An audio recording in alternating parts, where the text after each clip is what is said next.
В живота на повечето хора се е случвало поне веднъж да претърпят тотален бърнаут. Това се случи на мен, никой не е застрахован от това.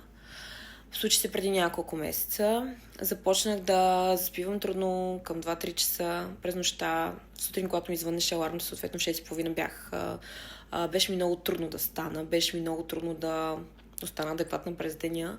Спеше ми се постоянно, бях уморена. Бях раздразнителна, съответно нивата ми на стрес бяха много високи. Чудех се с кого да се скарам, буквално. Направих си изследвания и се оказа, че имам хормонален дисбаланс.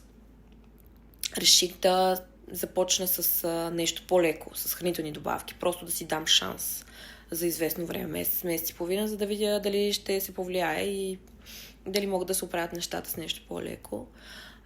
Съответно, преди време бях гледала рекламата на BioVia за либидобум и за ашвамагне, но тогава не обърнах внимание, защото не го приемах толкова сериозно състоянието си. Закупих си ги. Първата седмица не мога да кажа, че имах някакъв, кой знае какъв ефект, но от втората седмица вече наистина първо ми направи впечатление, че започна да ми се приспива по-рано. Първо това. Съответно, след като започна да ми се приспива по-рано, се поуспокоих, наспивах се, имах повече енергия през деня.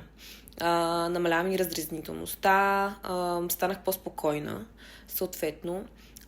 Пуснах си повторни изследвания след един месец. Оказа се, че хормоните ми почти се нормализирали, което за мен буквално беше шок. Не очаквах. Това беше много добра новина за мен. И така мога да кажа за момента само позитиви от тези хранителни добавки. Не мога да кажа, че са някакви вълшебни хапчета, които могат да променят живота ви на 180 градуса, но не пречи да опитате. Най-много да ви помогнат.